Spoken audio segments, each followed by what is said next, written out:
Ultraman. Is it possible to be a Godzilla film fan and not be an Ultraman fan? It's a good question. I don't know if it is. Frankly, I think it may not be.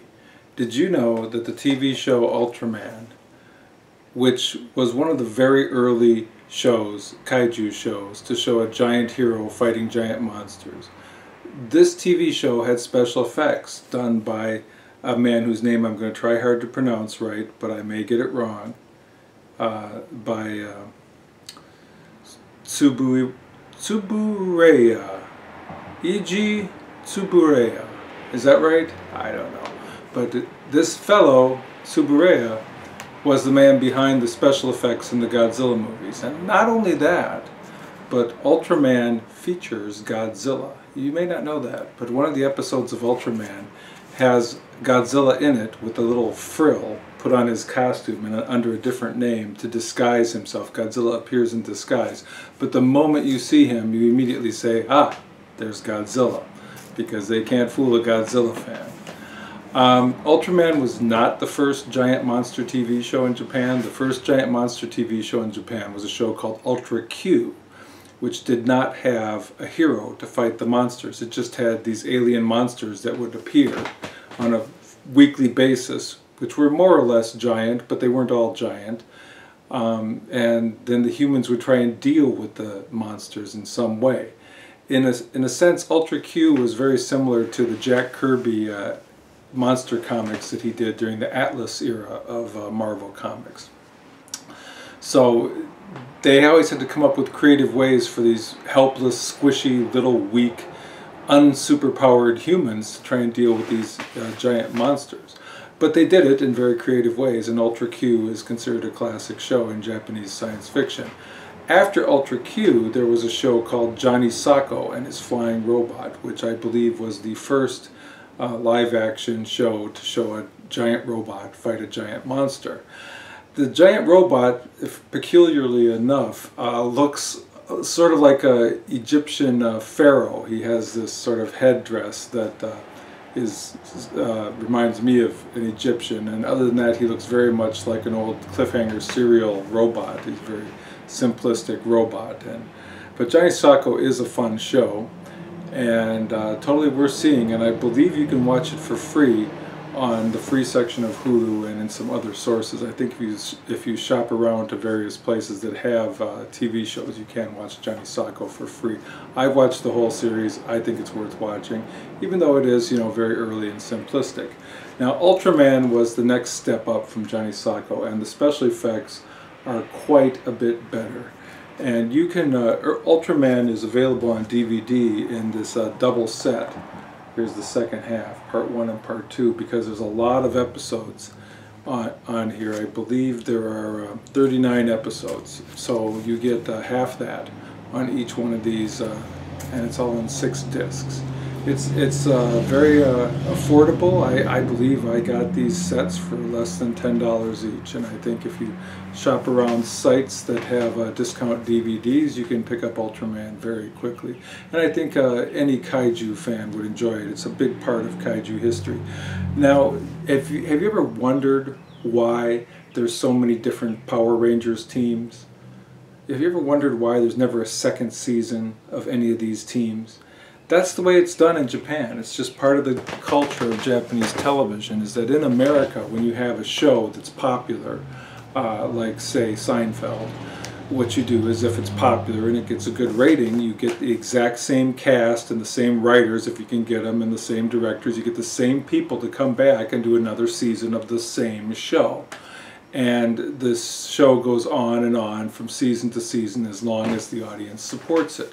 And some shows run a very, very long time. What happens in Japan is kind of the opposite. In Japan, everyone just makes like a one-season commitment, and then they're on to other things quite often.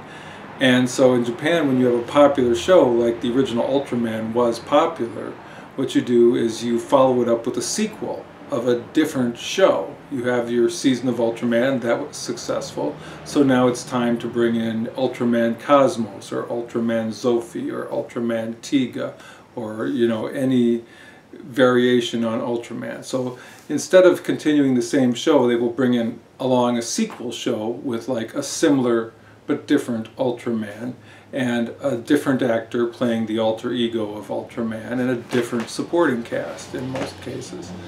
And this is just their way of doing television. That's not right or wrong, it's just different from American television. And I mentioned Power Rangers because the show Galaxy Rangers, which Power Rangers is adapted from and watered down from, is a very, very long-running show. And that's why there's so many different teams of Power Rangers. But I don't want this video to go on too long, and I want to get to a whole bunch of Ultraman movies. I have a stack of Ultraman movies here to talk about, and maybe you're not even aware, maybe you're an Ultraman fan and you're not even aware that there are Ultraman movies. Well, that could very well be the case, because I don't think any of these movies got a theatrical release in the United States, although some of them probably would have done well in the theaters. If they had been dubbed or even subtitled, they probably would have done well. But a lot of Kaiju fans are completely unaware of the number of Ultraman movies, and I don't think I have them all, but I have a nice sample here. Let's start with the one that kicks it off. This is Ultraman the Movie, and I believe, let me see where this came out, if there's a date on the back, 2004. Was when this movie came out. Was this the first Ultraman movie? I don't think so, but this is probably the most serious, most special effects heavy one. This is the one that if you were going to release one to American theaters, this would be the one to release. This is a very serious movie. It was like when they rebooted Godzilla with better effects, and they took him very seriously. Well, this is a very serious movie, perhaps a little too serious, but it's very good. It has a lot of preamble and build-up before you really get to Ultraman action. So it's a serious movie, a serious science fiction movie, and it's got a good script, and it does ultimately get to some pretty darn good action. So recommendation, and by the way, I don't think I'm going to slag any of these movies. Is it possible to make an Ultraman movie that I hate? I don't think they can. I just love the concept of giant monsters fighting each other, and giant heroes and giant robots and all things Kaiju. I just have always loved it. And it doesn't need to be realistic for me to love it. I'm fine with suitmation. If you're not familiar with the term suitmation, that means a guy in a suit providing the animation. In other words, it's not CGI, it's not a practical effect. Well, it is a practical effect, but it's a guy in a costume stomping around a miniature city, which is great. I love those kinds of movies. And there should be more suitmation movies. There should be a suitmation TV show in the United States, and I actually think if you made one and let it be cheesy, it would probably be a huge success. But so, recommendation, thumbs up for Ultraman the Movie, about as far up as I can get on that one. Very serious science fiction. Much less serious is this next one. This is Ultraman Blue, or Ultraman Cosmos. I think that's the same character if I'm remembering right, in a movie called First Contact.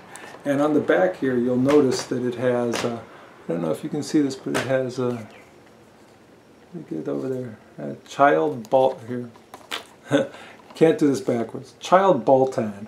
Child Baltan is the child version of Adult Baltan, who is one of the all-time classic Ultraman villains. I think he's the only villain from the original TV show to reappear more than once. He was a great alien character. He's not just a dumb monster. He's an actual alien villain. And so Baltan is kind of a classic character, and Ultraman Cosmos actually has the child version of Baltan, which in the final battle, of course, grows up to be a very menacing and adult version of Baltan. And it also has some other monster action in it. Now, First Contact is, Ultraman Cosmos First Contact is far from my favorite. It's got a cute kid in it. They did, for my money, spend way too much time with the cute kid angle and the kid's dad and the supporting cast. And I won't say it's short on monster action. I believe it has the requisite amount of monster action, but it doesn't give you any extra monster action. So let's put it that way. If you're an Ultraman completist, of course you have to have it. But if you're going to be picky and choosy and skip some, this is one that I could skip, the First Contact one. Now, better than First Contact is the sequel to First Contact, which is Ultraman Cosmos, the Blue Planet, and that movie is here. Ultraman Cosmos, the Blue Planet. And this features some new and old classic Ultraman monsters, some classic Ultraman monsters, some new monsters. And this one is a pretty darn good one. I like it a lot. It's got a lot of monster action in it. It's a solid movie. It's got a pretty good script in it. You know, and I know some people are saying, who cares about the script, right? Well, you know, it helps. It helps to have a good script. So this one, Blue Planet, definitely a strong recommendation on that one. Now the next movie I have here is, let me see what this says. Oh, I didn't write anything on that. It's from 2006. This is Ultraman Mebius, I think I'm pronouncing that, and the Ultra Brothers. It's basically a team-up of the most powerful Ultramen in the galaxy. This movie apparently goes back to a lot of the original actors from the various TV shows over the years, because when the Ultraman brothers ultimately team up, they're not all young handsome guys. They were all young handsome guys at the time when they made the show, but it's the same actors in most cases, I believe. I'm not sure if every one of them is the same, but there's a lot of middle-aged guys who turn into Ultraman in the end. But in the end of the movie, you do get sort of a bench-clearing brawl of a fight. You have, I believe, 7 different Ultramen in this, and they have individual battles, but they also sort of team up at the end to fight this giant, like, super boss beast, which is like a conglomeration of multiple beasts. And that battle at the end is a good battle. This is definitely a thumbs up. The Ultraman Mebius and the Ultra Brothers. It's kind of a nostalgic, sentimental thing for people that like seeing the old actors that were in a particular series that they liked as a child, and it's fun on that level too. Which brings us to Super 8 Ultra Brothers. Super 8 Ultra Brothers, which I believe is a sequel to the previous movie. You can see there's a lot of Ultramen on the back of the package there. This is another fun one. I mean, it's got, what can you say about it? It's got a massive team up of Ultramen. It's got a decent amount of monster action. Maybe a little bit too much human action in places, but it never really drags too much before they're back and battling somebody. So it's another fun one. A recommendation, of course, I'm going to recommend all these in the end. I don't know if there's any, I mean, First Contact you could kind of skip, I guess. That one maybe you could skip, I don't know, but do you really want to skip any of these? But what about this one? Oh my goodness. Here we go. This is Ultraman Cosmos versus Ultraman Justice. The final battle. Oh baby. And I like this movie. This movie is a good one, you know. If you're going to pick one of these movies to buy, this might be a good one to buy, because this movie has it has pretty much everything I want in an Ultraman movie. I thought it had a compelling script.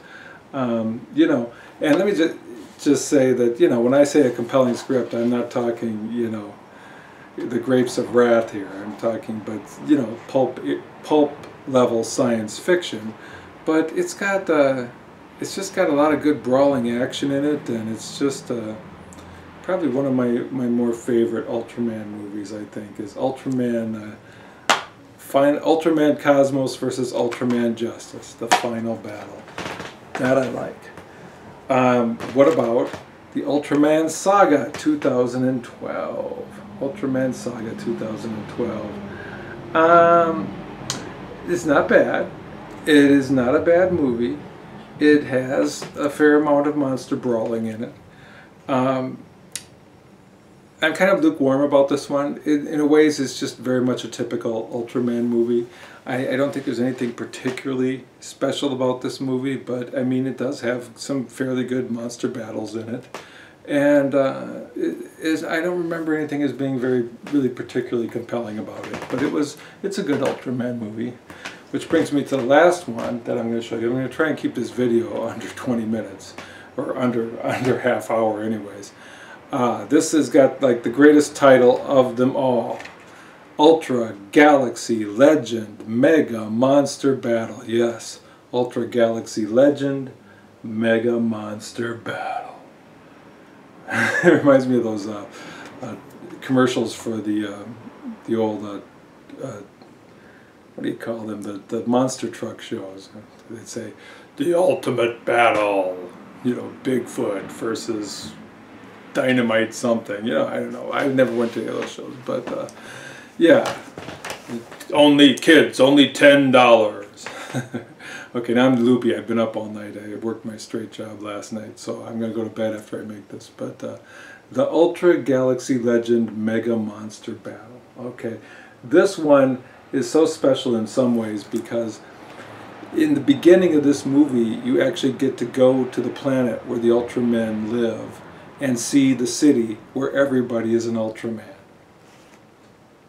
How much more perfect could you get than that? I mean, you have to buy it just on that basis alone. I mean, the title promises so much. I have to say, in the end result, I'm not sure if there's any more monster battling in this than there is in the typical Ultraman movie. It is a team-up, it does involve multiple Ultramen, and it does involve multiple monsters. But the city of Ultramen is kind of like attacked. The best part is in the beginning when there's a breakout in this space prison where they keep all these monsters and they escape. And they all go to the Ultraman city, and there's this big Pier 6 brawl where everybody is fighting everybody. And then the monsters get the upper hand and like freeze the city and put most of the Ultramen into sort of a stasis so that they can't fight. And so then it's incumbent on the Ultramen who are left to save the Ultraman city. And so, I mean, they could have had like the biggest Ultraman battle royal of all time, except that the monsters did freeze most of the Ultramen in the city. So in the end result is that for most of the movie, it's a regular size team up of a regular size amount of Ultramen, of multiple Ultramen fighting multiple monsters, which, as you can tell, is something that happens in more than one of these movies. This movie is not special in that regard. However, you know, I mean, if you like Ultraman, you got to have the movie where they show the Ultraman city, and the whole concept of having a space prison full of monsters where there's a breakout. That's a wonderful comic book type concept. So, I mean, I enjoyed the Ultra Galaxy Legend Mega Monster Battle. I enjoyed it a lot, so I'm going to have to recommend it a lot. I think out of all these, though, if you want a really serious movie to show your friends who are really serious and you know, frown down on cheesiness, then the one is this one, the Ultraman the Movie. Okay, if you want my personal recommendation, I would have to go with, for the best one, I guess I would have to go with Ultraman Cosmos versus Ultraman Justice, the final battle.